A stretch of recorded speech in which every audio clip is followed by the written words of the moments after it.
Why, good morning, good afternoon, good evening, and good night. That should cover just about everybody. Mr. Batman here, servant of the living God, prophet, teacher, and Bible answer man. Hey, I've got a great study we're going to go over here real quick, and it's on John chapter 15 and an exposition over Romans 11 and John 15 from a first century Hebrew perspective. It's called The Grafted In Branch, reclaiming our place in the commonwealth of Israel. Excuse me. So let's get started. The first thing we have to come to a conclusion on is there's only one tree. There are not two trees.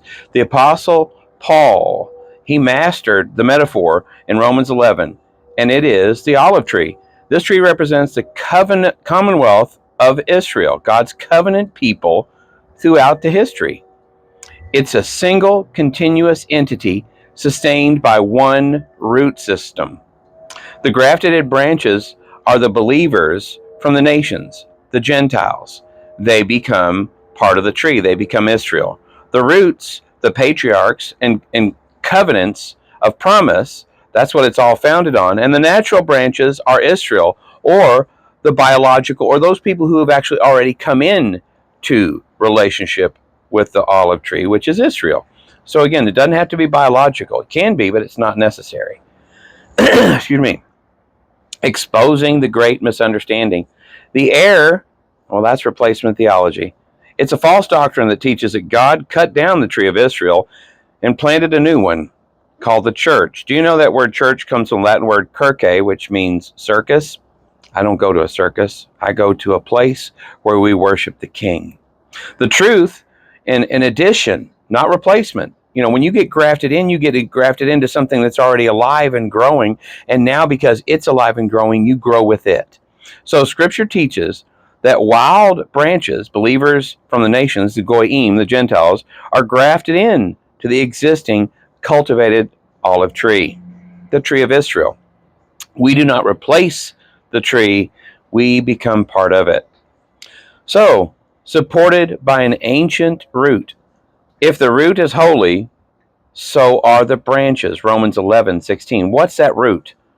Well, the root is the word, is his love, is his light, is his law, is his Torah.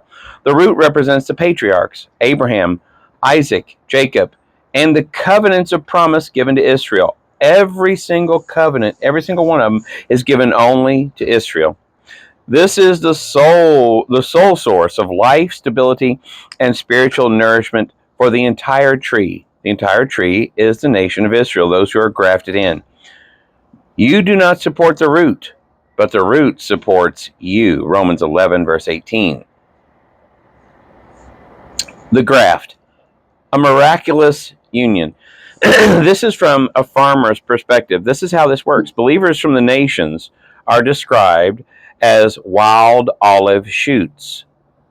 Well, through faith in Israel's Messiah, we are grafted in among the others. That's Romans 11, verse 17. You could see in our illustration here that the wild skin, or the nations, is grafted into the cultivated stock of Israel, the good olive tree. We now share in the nourishing. We now share in the nourishing sap from the olive root.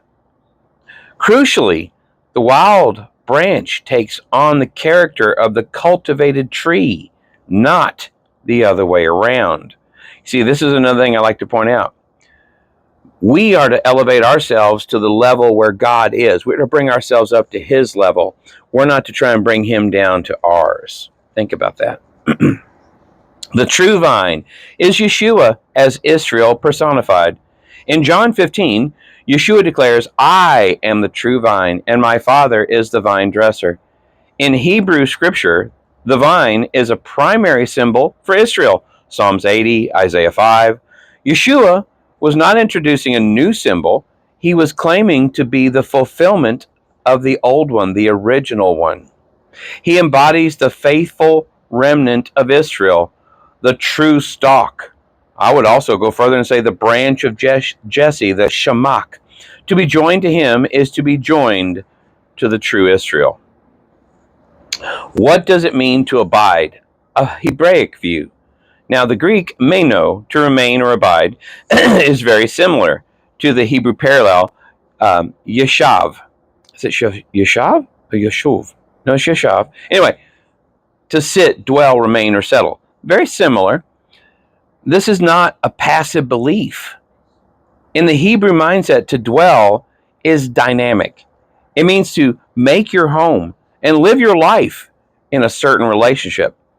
You know, like when you were a kid, you lived in your dad's house, under my house, my rules. Same thing is true with God. In his house, you got to live under his rules. Yeshua defined it explicitly. If you keep my commandments, you will abide in my love. So keeping the commandments is abiding in God's love. Keep that in mind. Yes, ma'am. The vine dressers care. Lifting up versus cutting off. You know what? I had looked at this a dozen times, and I got to admit that this was brought to my attention again. I did not recognize this for what it truly was. I love, even being an old turkey that's been studying this for half a century, I get to learn new things every day, just like everybody else. So, here we go. The vine dressers care. Lifting up versus the cutting off. To lift up is not exactly the same thing as to take away, but we use these things kind of synonymously. Let's take a look. John chapter 15, verse 2. Every branch in me that does not bear fruit, he takes away. Airo. I know I'm butchering that. That's the Greek. The Greek airo has a dual meaning, to take away and to lift up. A vine dresser's first step is to lift up a fruitless branch from the dirt, clean it, and give it a chance to get sun and bear fruit. Wow. The Hebrew parallel, nasa, or nasa, also carries both meanings, to lift, to carry, and to take away. Conclusion, restoration precedes judgment. Think about this. This is our King. This is our God. You get dirty, you get sinned. He wants you to pick you up, clean you off, and see, okay, now here you go. Are you going to produce fruit? He says, I put before you this day life and death, blessings and curses. Life and blessings if you will obey. Do what I tell you to do. Death and curses if you won't. That's the judgment. The fire and the fruit, a solemn warning. If anyone does not abide in me, let's relook at that. If anyone does not keep all of my commandments, he is thrown away like a branch and withers. And the branches are gathered and thrown into the fire and burned. Wow. John 15:6. This is an image of ultimate destruction, evoking the fires of Gehenna, the valley of Hinnom, where refuse, garbage, was incinerated, burned on day all day, every day, 24/7. Fruit is the natural, organic result of abiding. It is the outward evidence of an inward reality. If you truly have that love of God in your heart, the fruit will be serving. You will want to serve somewhere, somehow, somebody, somehow. I don't know. But God will put that on you. A branch that fails its purpose is useless to the vine dresser. And is eventually removed. That's the most loving thing the King can do. Because if you're not going to produce, you're in the way of those who will. The antidote, one people, one destiny. Destiny. Easy for me to say. Scripture presents one unified plan of redemption, centered on Israel as her Messiah. Israel is the bride, Messiah is the bridegroom. Believers from the nations are brought into this existing covenant community, not in place of it. It is not a replacement theology. We, the body of believers who come into this covenant, we share in Israel's covenants, her Messiah, her scriptures, and her destiny if we share in her identity. Excuse me. If we do not understand that we are the Israel of God, we are part of that household of God, if we don't understand that, then we don't get the blessings of these covenants. In Ephesians it says, for he himself is our peace, who has made both one so as to create in himself one new man from the two. That's Ephesians chapter 2, verses 14 through 15. What is this? The two made one. Well, because it says there's no more Jew, no more Gentile, no more male, no more female, no more free, no more slave. Then what's left? Israel. Only the Messiah and only Israel. That's only what's left. Call to the ancient path. That's what this is. Be grafted in is not just a status. It's a calling. If you're grafted in, it's going to change you from the inside out. You become pickled. That's a whole nother lesson. A calling to honor the root that supports us. The ancient path, the ancient root, go back to the way Jesus did it.